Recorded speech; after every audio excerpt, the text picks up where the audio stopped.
And food is so much more than just macros and calories and performance and all of that. It's an opportunity to break bread and to connect and to celebrate. And I use it for those moments. So no, it's not just me having a sugar rush. It's me sharing a memory.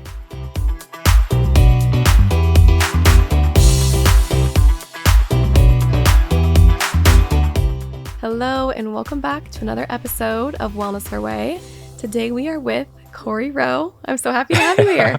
I'm a little bit more happy than you are, Gracie. I'm very, very excited to be here. Our friend Dan connected us. Dan, isn't he a legend? He is the best, and a legend is like his favorite word. So I love it. Wait, where are you from? I'm Jamaican. Okay, you're Jamaican. Yes. I was like, I met so many Aussies this weekend, and I feel like now I'm picking up on the dialect. I'm like, hey, legend. Oh, he's an absolute legend. My son Caleb, who is 19 months, that's Uncle Dan for him. Dan came by and made us a meal, and then I said, don't ever leave. Yeah. So now he's stuck being my son's uncle. Love that guy. Oh my gosh, he's the best. The whole community here is incredible. Mm-hmm. You know, I feel like New York City in general, even just being here for the weekend, it's so high stress, it's so high energy. And I feel like it takes a special person to really know how to ground yourself and be present and stay focused. So we're going to get into all of that. Absolutely. But one of the first things I noticed when I was scrolling on your Instagram, because I'm a part of the community, I'm around a lot of people that like to lift heavy, is that you are so flexible. I'm like, it is so hard to have that much muscle and be flexible. So we're going to talk all about mobility, but that was the first thing I noticed. I was like, not only is he absolutely shredded and has incredible definition, but the mobility. And that's something you don't see a lot of people talking about, you know, the importance of mobility. And then you also just focus on longevity and consistency and mindset, which are all things that we want to have dialed in before we head into the new year. So absolutely. I know with our workout routine, it can only take us so far, right? We can be really dialed in with our fitness, but we really have to focus on nutrition. So that's kind of where I want to start our conversation. And you talk a lot about rewiring your palate. So I want you to kind of explain what that means and how we can use nutrition to really get those results when we're working out. Yeah, I definitely think coming to the last quarter of the year is a good jump off point. Yes. I always say it's better to start before the new year. Yeah, you don't want to start on January 1st. You kind of want to have a plan. Yes, and have a plan and a momentum. Yes. Right? Commit before you're ready. That's what I like to say. And for nutrition, rewiring your palate is super important. Otherwise, you're kind of fighting against your cravings. It's very hard to be consistent when every day and every meal feels like a fight. And it feels like a punishment. It feels like you're eating the broccoli because you need to, not because you desire to. And it wasn't meant to be that way.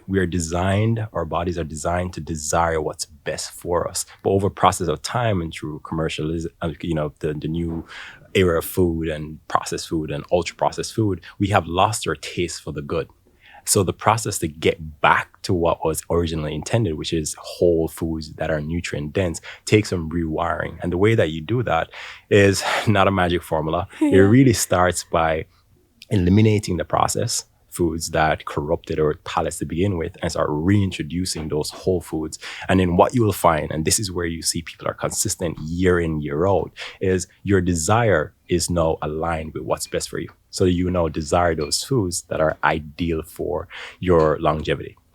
Right. I noticed that when I started my wellness journey because, you know, when you're eating refined sugar every single day, you're reaching for those processed things. It's a cycle. And then once you can kind of train your palate or rewire your palate, you don't even crave those things anymore. It definitely takes a while to rewire everything. And because it's processed foods are everywhere around us. You know, it's just easier to have access to those than whole foods. And they're designed to be addictive. They're designed for us to want an endless amount of it.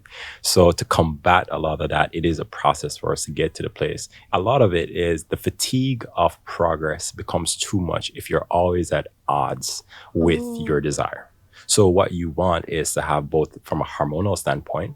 So you want to make sure that your insulin is on your side, your cortisol is on your side, your growth hormone is on your side. So we talk about optimizing your hormones. And you want to make sure that your desire and your palate is on your side. So the wear and tear of doing it day in and day out isn't so much that you can only get beyond summer and then you crash. But you can look into 5 years, 10 years and making this a true lifestyle change. Yeah, you don't want it to feel like a chore and you can't be consistent with anything that feels that way. It's too much wear and tear. Yeah, so for somebody who's starting that process to rewire their palate and their grocery shopping for whole foods, what are some meal ideas or some foods that you recommend starting with? Before the food, I would talk about the mindset because intuitively, and this is not a cop-out because I'll get into it, intuitively we know what's best.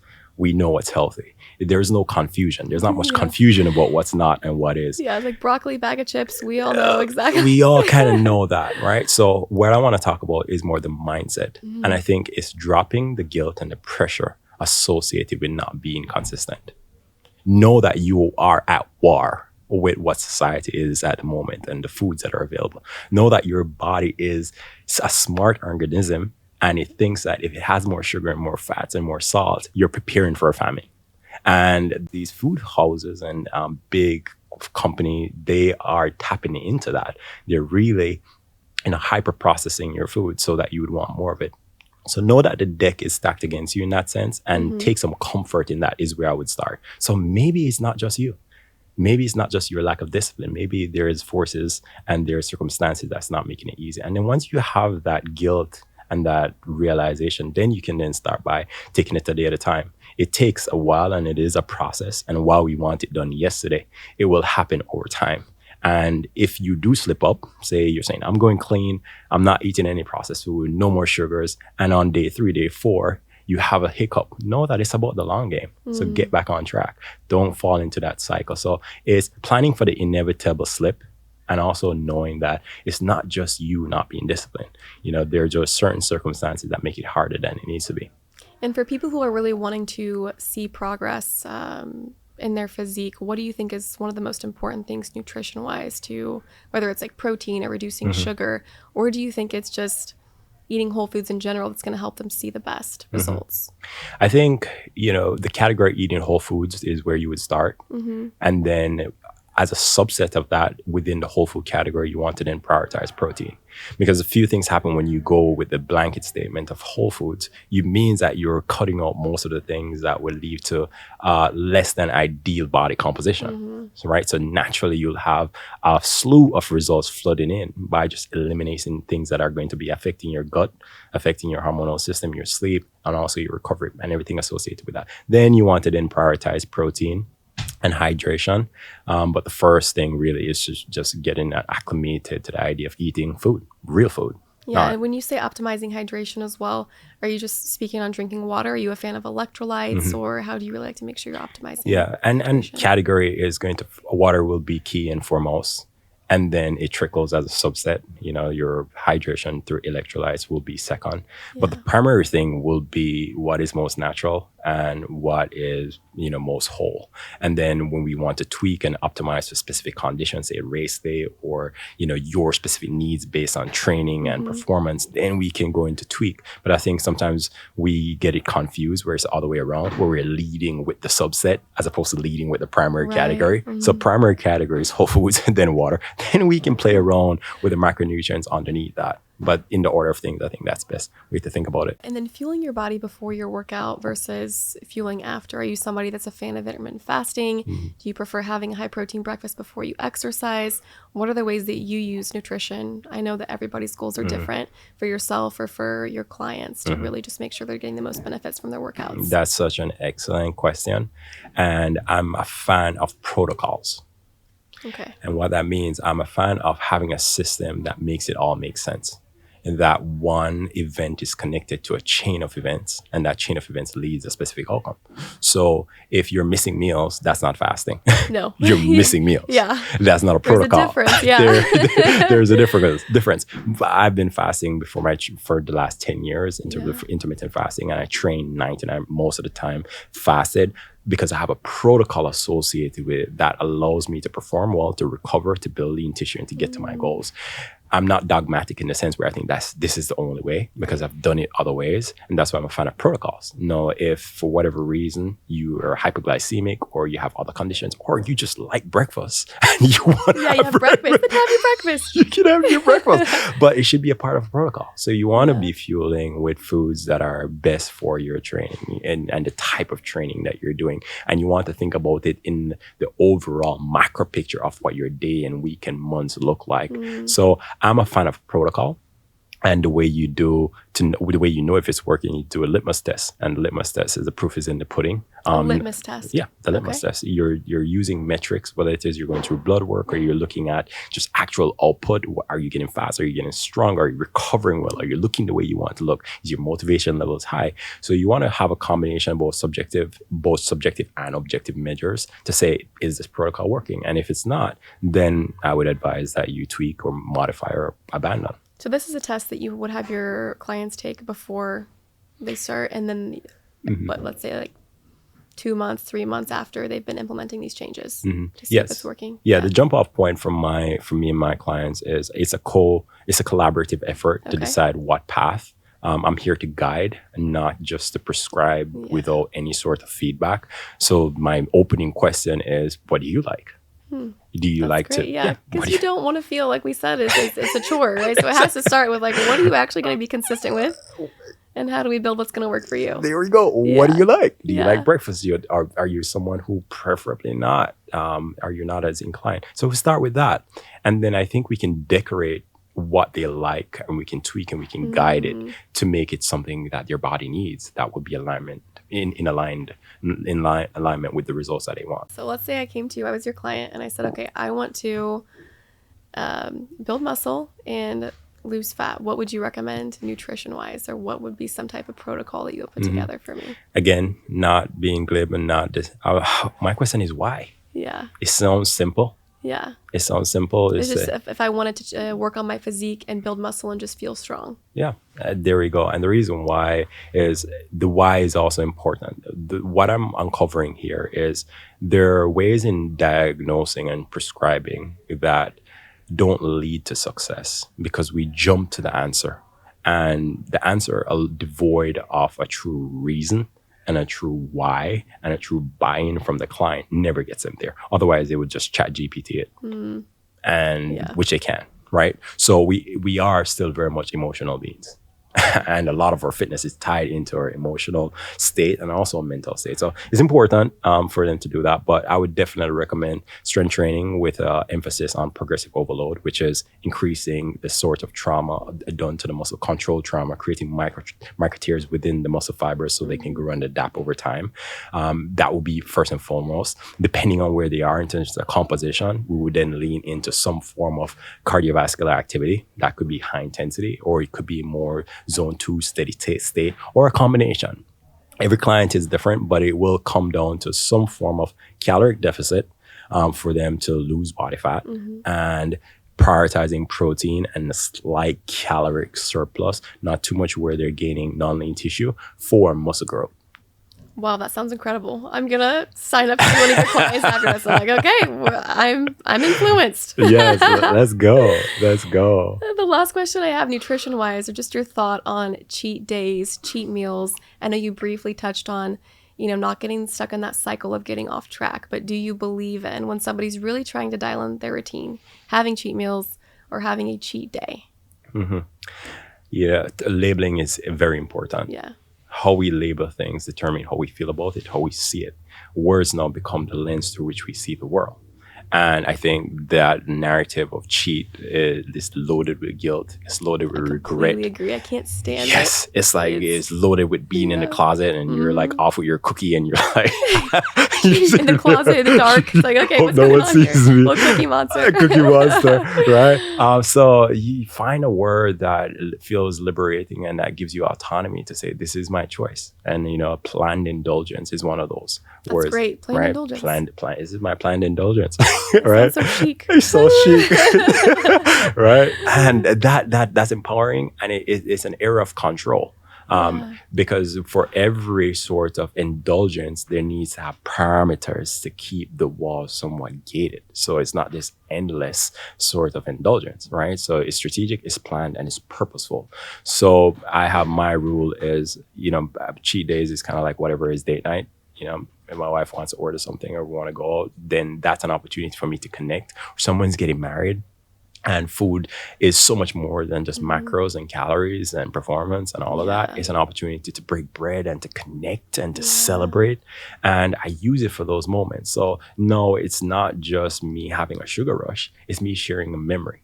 right? And it's tied to something purposeful. And I think it's more balanced in that way. And there is no guilt. It's celebratory. And at the end of the day, it was a choice that I made as opposed to it being something out of my control and me feeling like I'm now off unhinged in some way. It's a planned event and I enjoyed it. And one slip up won't change the course of your goals.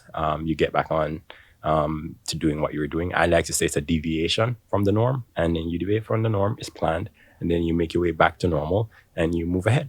I really love the way you just explained that, because I don't think many people tie it to an event or an experience. It's either I should feel guilty because I had a cheat meal or a cheat day, and if there's no intention behind it or no planning behind it, that's when you start to feel guilty. Absolutely. So I really love that you focus on setting that intention and thinking about the memory or the experience. And it allows you to be more present too, because then you're not thinking about like, oh, I shouldn't be doing this. It's like, I'm enjoying, my daughter's birthday, or I am traveling with my wife and we're always going to remember this pasta that we had. Absolutely. And then it doesn't become a thing that stresses you out, and stress changes the way you digest food. Like it's just this whole cycle. I'll do this. And this is for the listeners. When you think about cheat day, don't you feel tired? Don't you just feel icky? Let's not do that.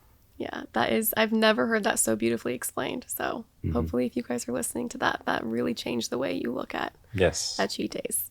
I also want to talk about sleep hygiene, sleep cycle, and stress.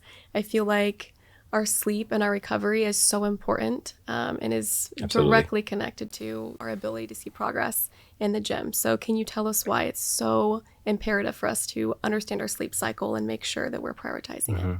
It is hard to prioritize our sleep cycle because there's such a narrative, especially in New York City, about, do more, always be hustle on. Culture is on. But the hustle isn't what should be applauded. It's more about the ROI on activity and productivity. And leading with that, it's very hard to be productive, tired, and not sleeping. So you could be very busy, but doesn't mean it's quality work.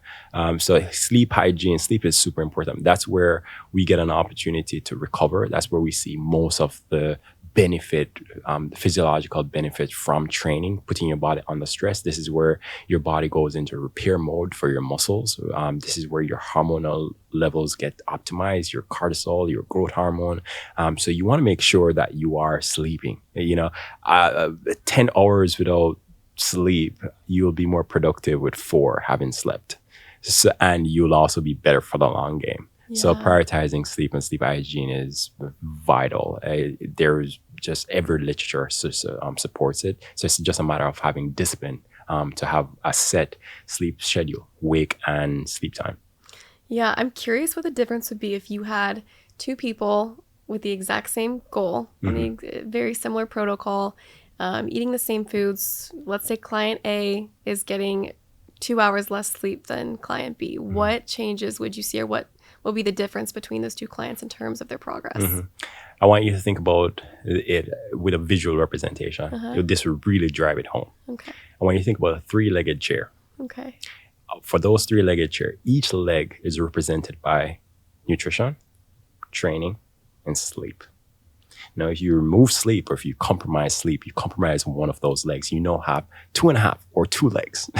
Chair's not going to be very stable. I'm not going to sit in that one. Not going to be very stable. And then you add the pressure, the metaphorical pressure of life, of work, of home, of training, of a busy life, of ambition. And you add all of that on top of that. The chair that is compromised with sleep will not be able to stand up and be as resilient as the one with sleep. That kind of drives it out. So you crumble without sleep. So in terms of like things to look for, in terms of how those 2 paths will manifest themselves, the person with sleep will be more energized. They'll be recovering better. They'll be less fatigued. They'll have a better mood stability, because your hormones are in a better place. So they're less irritable. They're easier to get along with. They may not get fired on the job because you just lose it. Right? which is a whole cascade of something else. Their risk of injury goes down significantly because they're sleeping, and motivation as well. And the tendency to have behaviors that are not going to support in your goals is also minimized. So if you find if you're not sleeping properly, your cravings go up So now you have the munchies at night. Now you have the caffeine overdose. Now it's affecting your adrenaline system and your HRV levels. So it's a cascaded effect. You're not just missing 2 hours of sleep. There's a lot more that's going on. So it's night and day over the long haul. Because if you continue on that trajectory for 5-10 years, it's unrecognizable because it's vital. It's a need of ours. Yeah, I think sleep is the one aspect that touches every single bucket of health. Like you said, It just spills over into your nutrition, your energy. It touches everything. So I love that you prioritize that. For somebody who doesn't have a great sleep cycle and they aren't quite sure how to get on track or improve that, what is maybe one of the first places you would tell them to start? I'm going to use my son as an example. Okay. He has a sleep routine, and I think that's where it would be. We need to have some form of traditional routine that signal that it's no time for bed. In the course of our day, we're very reactionary. We're responding to fires, we're responding to emergencies. We have things to do. We get an impromptu call. We're dealing with life. We're kind of like getting through it. I think having some protection and some routine around winding down. I love a wind down routine. My girls know this. Very, very important. And the catch on this is someone who is prone not to sleep is probably like, oh, I don't have time for that. Right. But it's like you have to set aside the time, right? There we go. And it's because you don't have time why it's impacting you. So I would say start with a routine. Make it simple and achievable. Make it like 5 to 10 minutes, 10 minutes maybe, 50 minutes if you want to stretch it out, of some sort of routine that helps you unwind. It could be eliminating screen time. It could be, not making sure that you're not having meals close to bed or caffeine, and maybe finding some soothing activity that kind of gets you in the mood to sleep. Maybe it's a stretch routine or a reading routine that helps you to kind of set down. I think just being intentional about this is where I kind of shut it down for the day and I'm kind of like preparing and for bed, and as best as you can have that be at a predictable time so that you can start regulating your circadian rhythm. Yeah, I think too, for me, sometimes it gets thrown off my sleep when I'm traveling. So I always try to make sure that I have my magnesium with me and that I take that consistently. There's one thing that stays the same regardless of where I am. That's powerful. Yeah. Into like, we've got the mouth tape, the eye mask, and it's so fun to try different things out to see what's working. And then if you're tracking your sleep with like an Oura ring or something like that, then you can adjust and be like, okay, what is actually helping me unwind?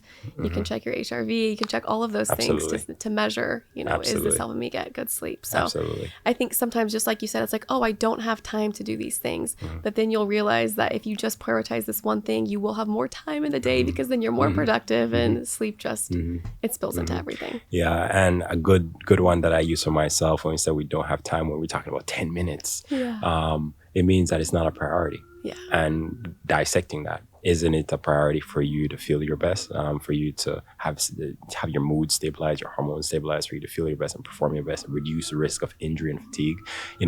Doing that kind of really sheds a light on, our excuses for why we don't do things. Yeah. That's important. What are some common sleep disruptors that you see in your clients that people may not be aware of that you try to tell them to eliminate? I think the nightcap, alcohol before bed, a little glass of wine. While it might put you to bed, it definitely affects the quality of your sleep. All you need is just to reach for any sort of sleep tracker. That becomes very... HRV is like drastically different, and you feel like you get a great night's sleep. You feel it. That's a deception. I slept great, and then you see that there were like 40 disturbances in your night. There we go. You were just not aware of how poor it was because you were probably just knocked out. There you go. But the quality wasn't great. And that's how you have a long night's sleep, but tired in the morning because you didn't rest, and you want to be resting truly, and that depends on the different sleep cycles and stages. So I would say the nightcap is a common one. Screens before bed, and not just from the blue light, not just from the light perspective, but also things we consume. We want to be consuming things at that point through reading or through meditating. That's going to get us into a state where our anxiety levels are low or cortisol levels are low. So sometimes such a common theme, anxiety and cortisol, which I kind of want you to go into because it seems like everybody's having issues with those two things. Absolutely.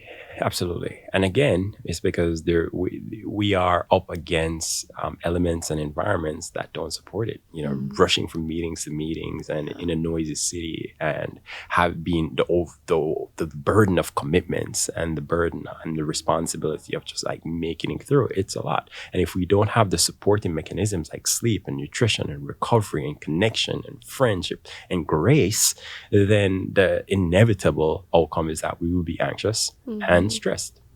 Yeah. Unfortunately for me, I had to learn that the hard way. I had to wait until it got to a point where my body was just screaming at me because I didn't know how to listen to it. Yes. And then, through mistakes, I was able to find the tools that ended up working and was able to heal naturally. But I always say this, it's like sleep and stress are two things that I feel like are so overlooked. People absolutely. look at the goal that they want fitness wise and they just think they can do it all just by changing their workout routine, when you have to go deeper. You definitely have to. Yeah. And that's kind of subdued and honoring of the process that you found through a chaotic period is what we're looking to help people get to before their breaking point. And if they're at their breaking point, we're saying, hey, we know what it's like, and here's a path to better.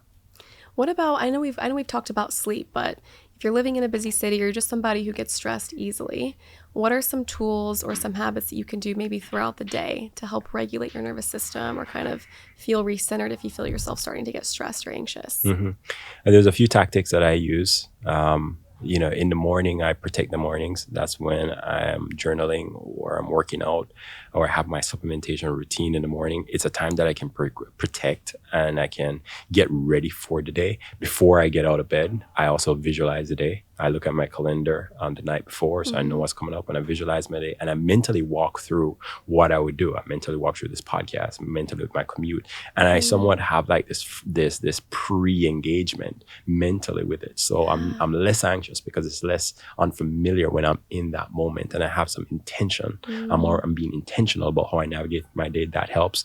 Breathing exercises throughout the day is pretty good. Taking 10 deep breaths. Really just being present with your breath is also super important.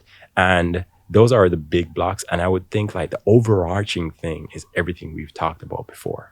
If you're in a healthier state because you're training well and you're eating well and you're prioritizing recovery and sleep, it puts you in a place where you're more robust and resilient generally, where you're more anti-fragile in the sense where you're able to kind of deal with the stressor of life. And then you supercharge that already existing resilient mind and emotion and state with those microdose moments where you're journaling and you're also breathing, because those alone won't be enough if you don't have the bedrock of wellness.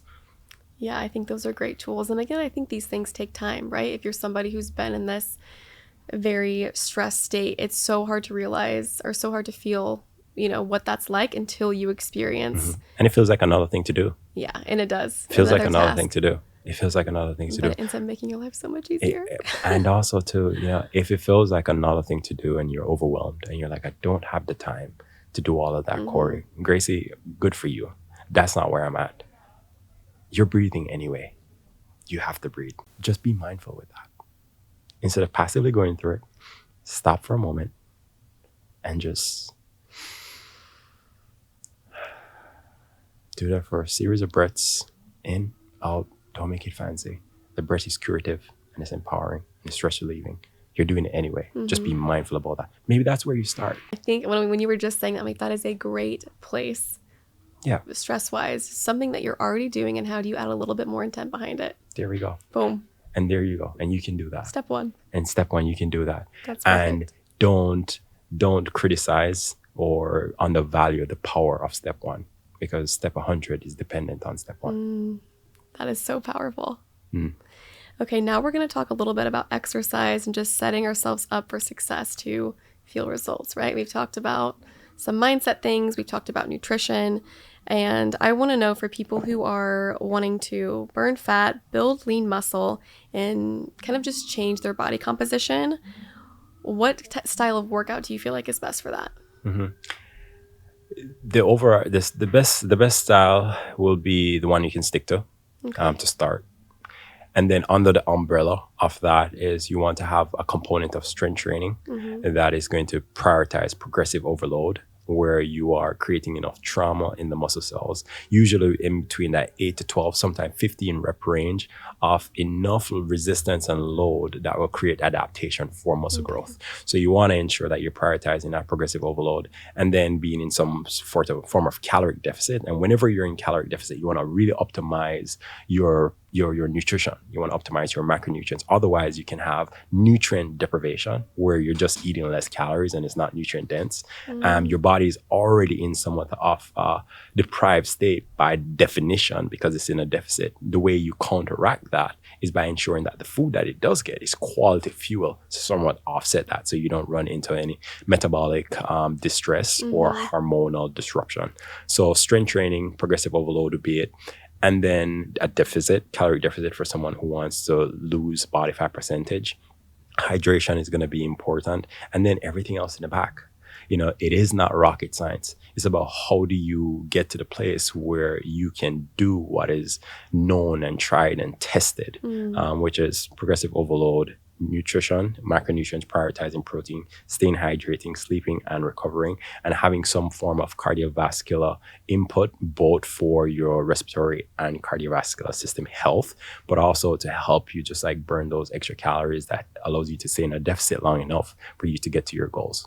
Yeah, I do like that you touched on having nutrient-dense meals even if you are in a deficit, because scrolling on TikTok, you see people like, oh, I have to stay in deficit, and then they eat like a rice cake, and it's like, which isn't like terrible, but if you're eating 20 rice cakes a day because you want to stay in deficits, like how can we manage that to make sure we're having more nutrient-dense foods? Absolutely, because so many of our metabolic processes, all of our metabolic processes are dependent on micronutrients and nutrients and electrolytes for us to function properly. We don't just want to be lean; we want to optimize our health, because you can be lean and unhealthy.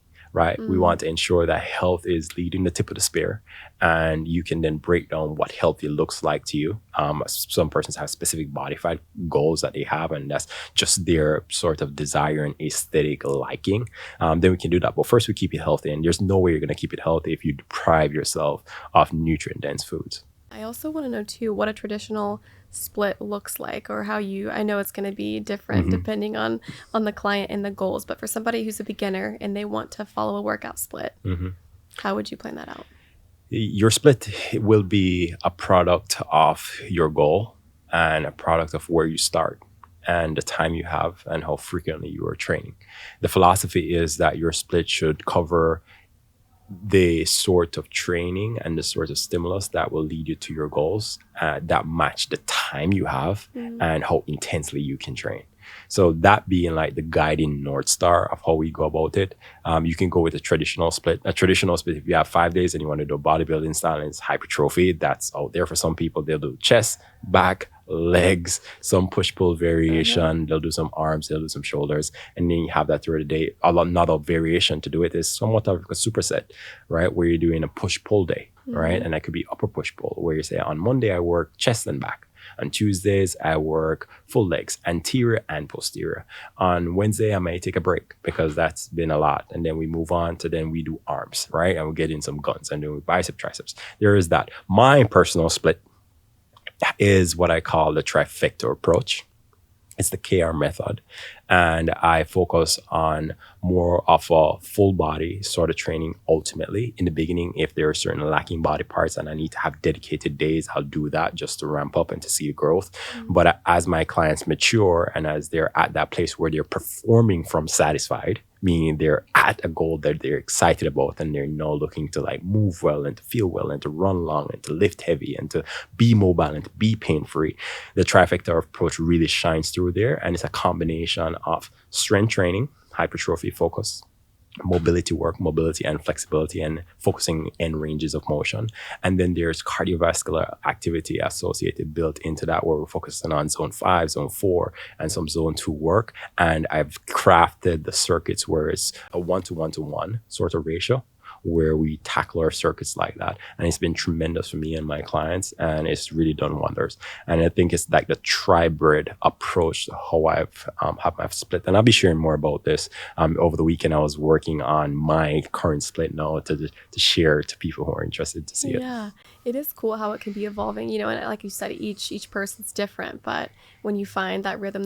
What do you feel like is the difference between building lean muscle versus building muscle in general, right? Because I see this term, building lean muscle, and then there's a lot of women that think if you lift muscle, you're going to get bulky. So is there a difference between bulky muscle and lean muscle? I think it's a matter of semantics, and it's very definition driven, and it takes some understanding, right? So lean muscle, in my understanding, is where you're prioritizing putting on muscle mass with as little body fat as possible, right? Okay. So you're looking to minimize how much body fat you gain in that process of gaining muscle mass. So is that where the nutrition and the calorie deficit comes into play? That's where the nutrition and the calorie deficit and optimizing protein and training. It is a harder way to go about building muscle, but it's not an impossible way to go about doing it.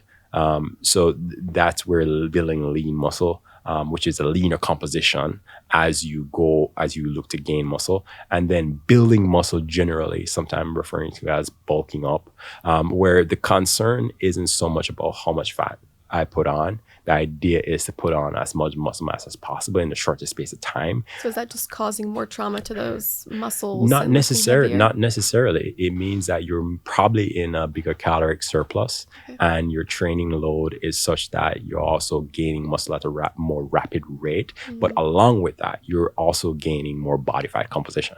So it's more overall mass, including fat, that you're putting on along with muscle, right? So that's going to be a faster process to put on muscle. But then for those persons who want to be leaner, then they also have to deal with the consequence of also putting on fat, because they're also in this excessive calorie deficit, and their training is feeding into that. And that's where you'll normally see people looking to cut after they've done that. And it's something that's very big in the bodybuilding culture.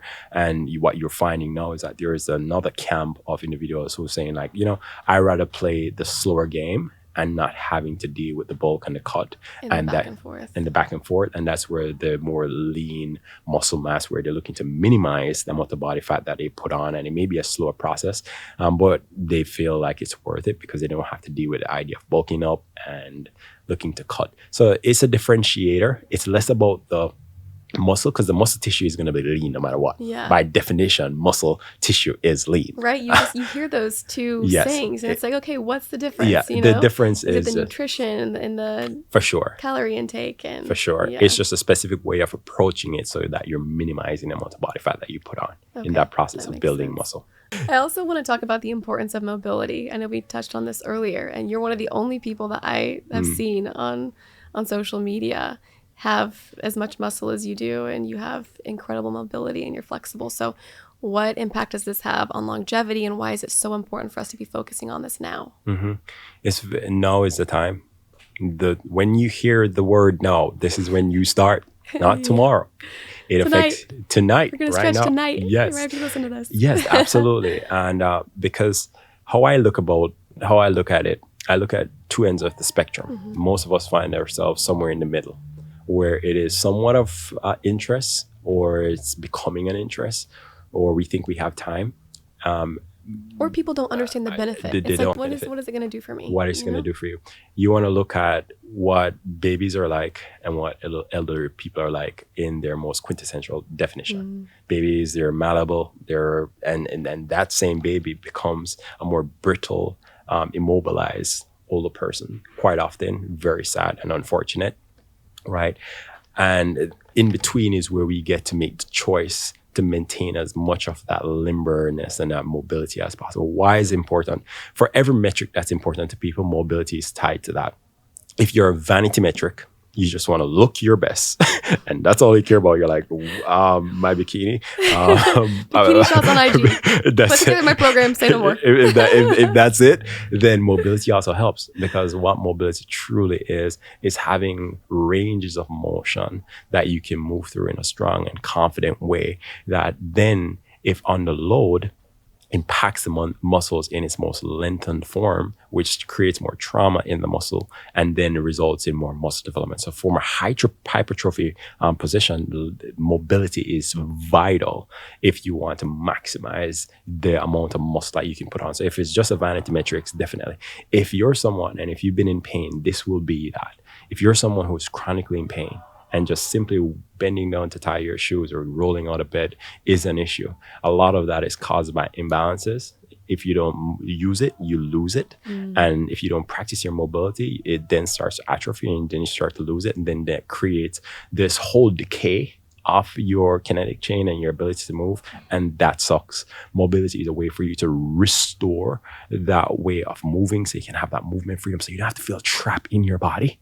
And you don't have to be always alerted by pain. So if pain is your thing, mobility is right there, right? Why it's important. Over time, we start to lose our ability to move if we don't protect it. And if there's not intentionality around protecting our range of motion and having it be balanced and stable and strong and functional, then by neglect, we will ultimately lose it. So having mobility as a central focus is vital. Can't emphasize it enough. Okay, so can you give us 3 stretches that everybody can do tonight at home? They don't need any fancy equipment, so we can start working on mobility.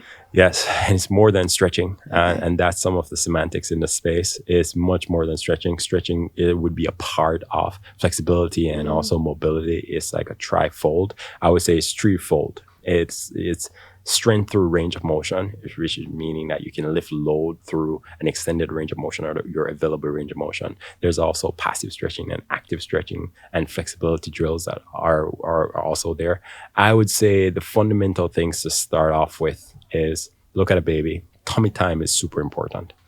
For a baby, one of their first kind of strengthening exercises, because we want to protect a lot of what we lose. You put them on their tummy and they start squirming because their spine is like being aligned and they can't move and they're kind of, and that's how they start. And a Superman with rotation is something that I've been prioritizing. It's done amazing for my lower back, my QL, my glutes, my erector spinae. It's really helps with my spine health. So you're laying on your stomach? Laying on my stomach, coming into an hyperextension. And I do a rotation, which emphasizes my thoracic rotation, my ability to rotate elbows through are my off the ground? Yep, elbows are off the ground.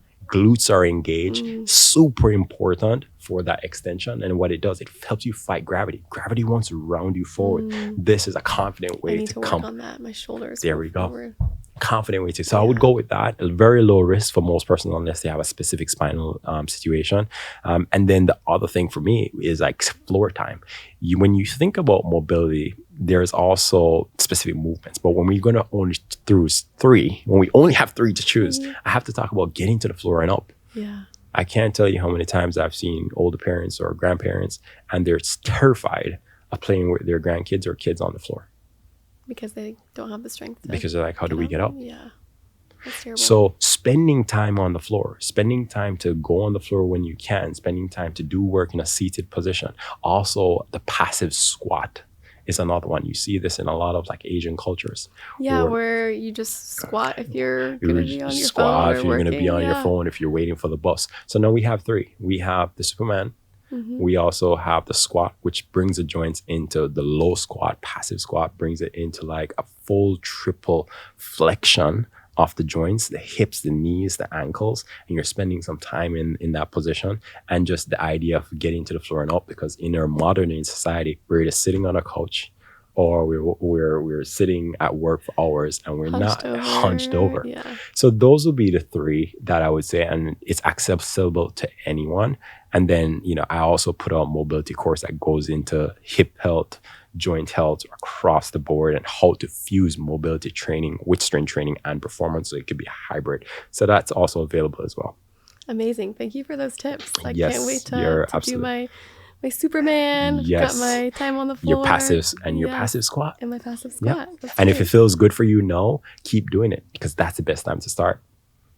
We're going to talk a little bit about fear, but first I want to touch on mindset and discipline, because you talk a lot about these things on your platform.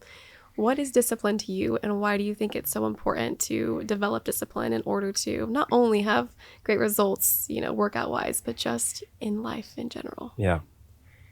Only the disciplined are free.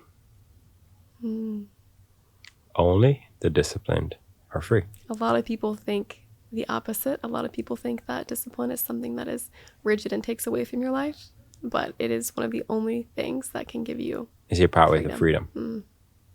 So what's your alternative then? It's not looking too good. Not looking too good. And I think it starts there. Yeah. Discipline is your friend. It's not your punishment. How do you change that mindset? I think truth.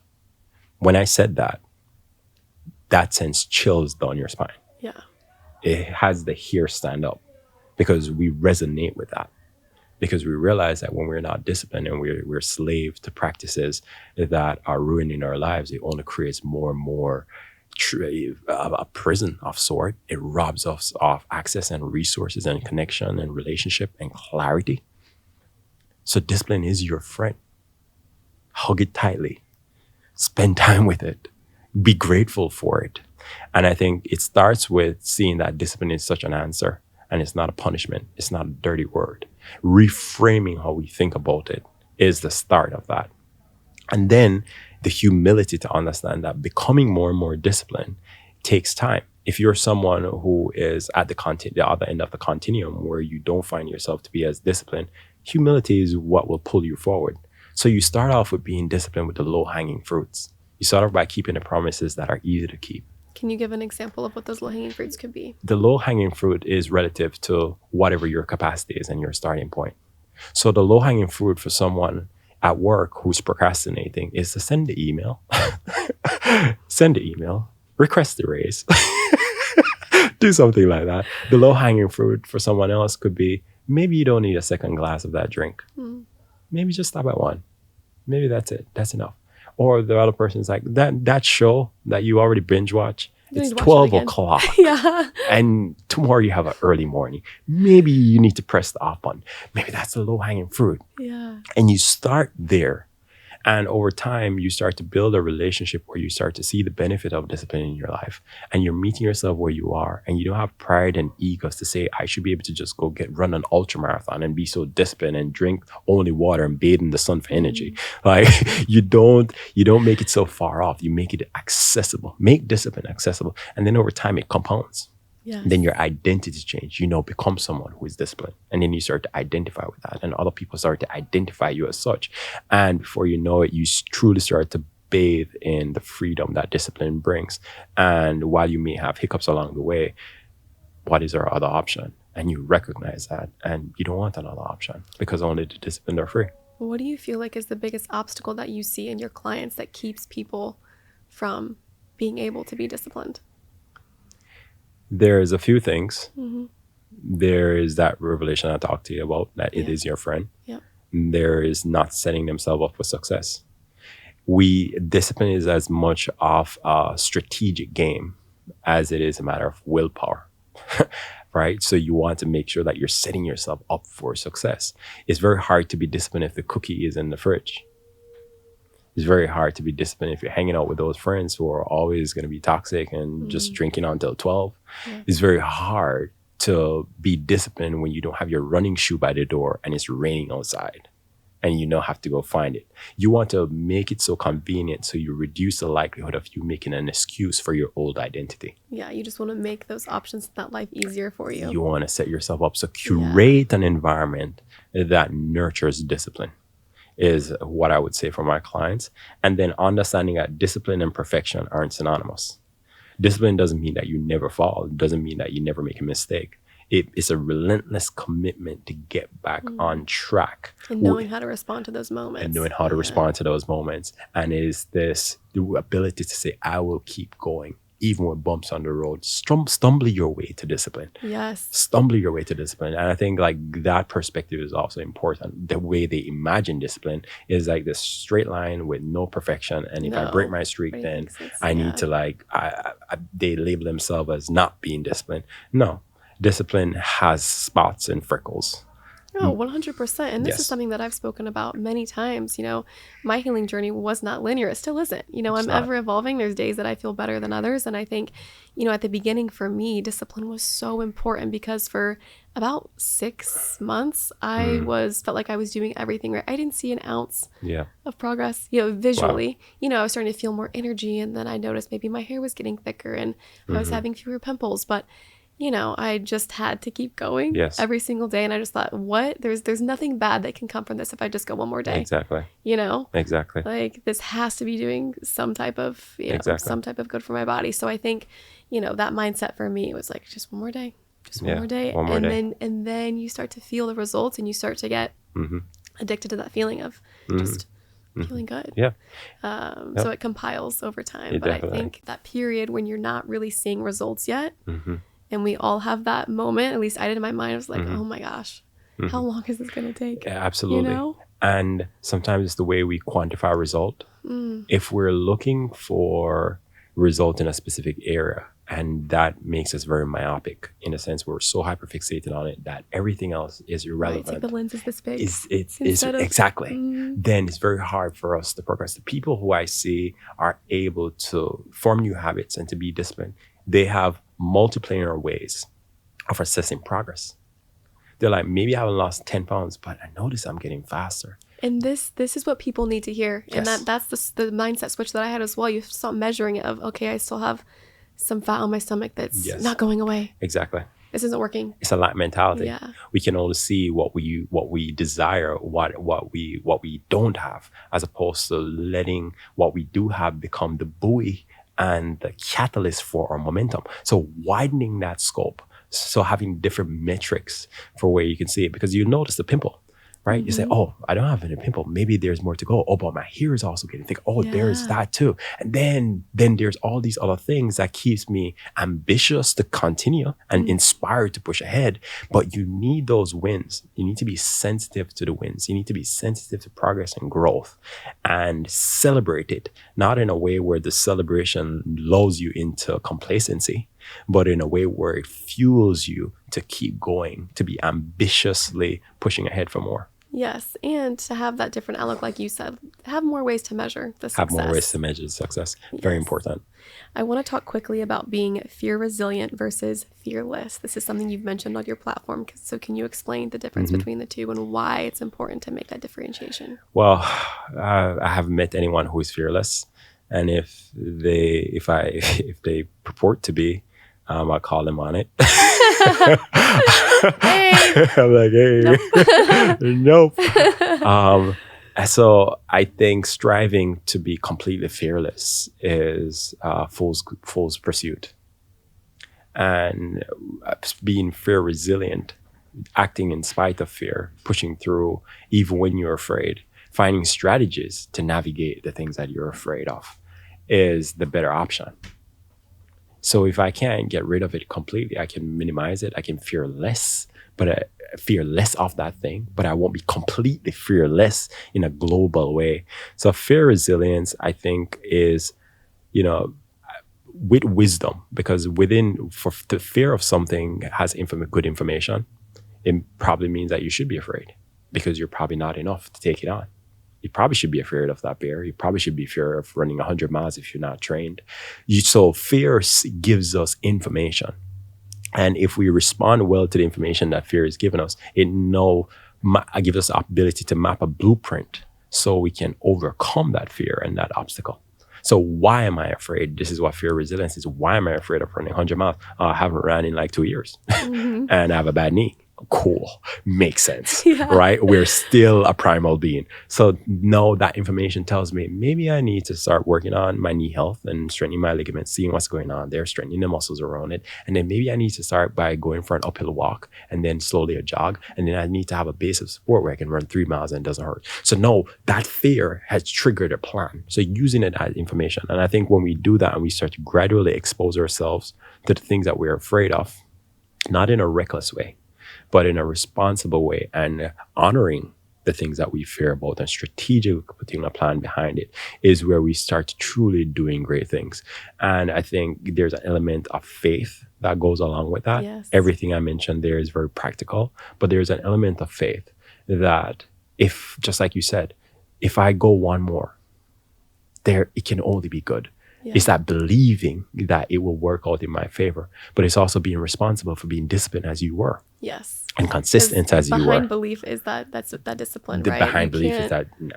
believe in yourself if you haven't been holding yourself accountable. There we go. Yeah. Yeah. It says faith is belief in action. Yeah. You know, so there is also that component to, for me, no, fear has been the compass. The things that I'm afraid of are saying to me that maybe there's something here. Maybe my opportunity, my growth lies beyond this fear. And I peep into it and I investigate it. And quite often it's saying that maybe I need to grow, maybe I need to stop myself in different ways so I can overcome and push ahead so that this isn't a roadblock for me.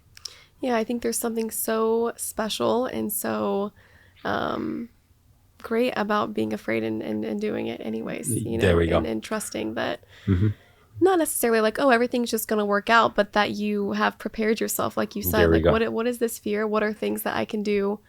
Let's say it's a 100-mile race, right? To start planning to conquer There we go. this fear. And I think as we get older and we get stuck into our routines, you know, we're doing the same thing every day, and we start to shy away from those things. I think it's so important to have And we these become challenges. less. We become less when we do. We become less than coddled when we do. And we create a false sense of safety. Because unless we're challenging ourselves and diving into the unknown and taking on things that fear us in a responsible and smart way, guided by faith and preparation, we will atrophy as people and we become less. And life is becoming harder. And that doesn't work in our favor. What's the main fear that you see among your clients when it comes to just, you know, exercise or achieving their goals? It is epochs.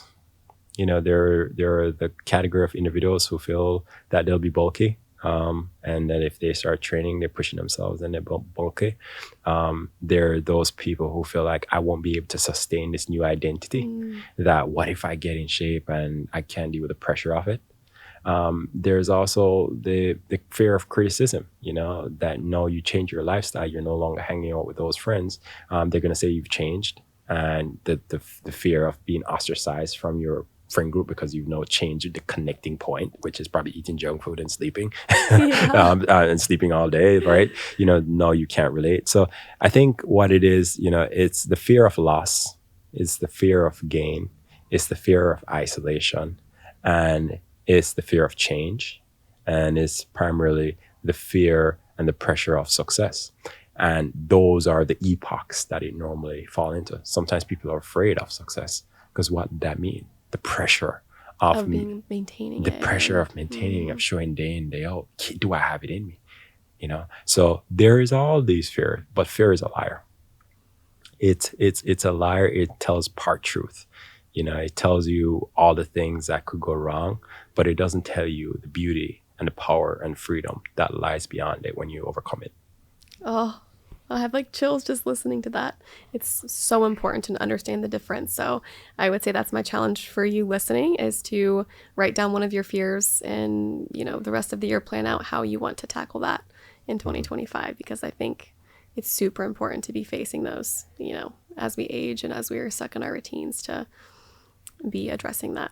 The last thing I want to touch on quickly is, you know, faith and family, because you're a father and a lot of people will sometimes look at my routines online. I'm sure you get the same thing. Oh, and look at wow. your workouts. They're like, how the heck do you have kids? You have a wife. How are you managing all of this? So what do you say to those people that feel like, you know, they feel guilty because they're putting too much time into themselves, or they just don't feel like they have time to even get a workout in? I hear you. That's what I would say. I hear you, because I battle with those thoughts. I hear you. And I would never dismiss the conflict that comes with home, family, and ambition and work and trying to make it all work. You are a limited resource. And whenever you're somewhere in one place, you're not somewhere else. And you always feel a bit torn. Right. But it's imperative that your family become the inspiration and the reason why you take care of yourself, and not an excuse for you not to. And it's also imperative within the twilight zone that you don't use in taking care of yourself as an excuse to abandon your family.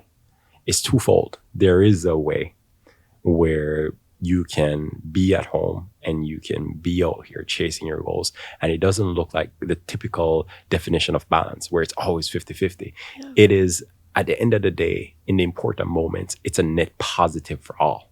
So by virtue of me being here doing this podcast, it means I'm not at home. Right. But by virtue of me being here, I'm living out the passion and I'm sharing something that's important to me. And I'm hoping that it's impactful to someone else. And that's setting a good example for my son. So I'm still on mission. I'm still on duty at home. It just looks different. And having that interconnectivity between the different elements, they're not silos. They're supporting each other. So mom of 3, of 2, of 1, becoming a mom, dad, or someone who's considering starting a family, or someone who feels like the work alone is enough for them to not have time. Know that you making yourself a priority is always going to be good for your entire ecosystem. And there is a way. And just asking yourself, how can I make this work? And if you can't come up with answers, you seek help outside of that. And you find inspirations of people who are doing it. I have a board of people that I look at who are just doing amazing things. And I look at it and I try to get in touch with them through books in real life, spend time with them, grab coffee, because we become like the people that we spend time with, and we become like the things that we observe and we are inspired by. So I celebrate it when I see other people doing it as opposed to criticizing it, because when I celebrate it, it means that I am, applauding the traits that I want to see. And ultimately, I start to become more like that. So that's how I've gone about it. And it is hard, but it's not beyond you, is what I would end it with. That's great. I also love that you answered that question by saying that I hear you, because I think there's a lot of people that I've talked to in the fitness space that do have families that just say, you find a way to make it work. Yeah.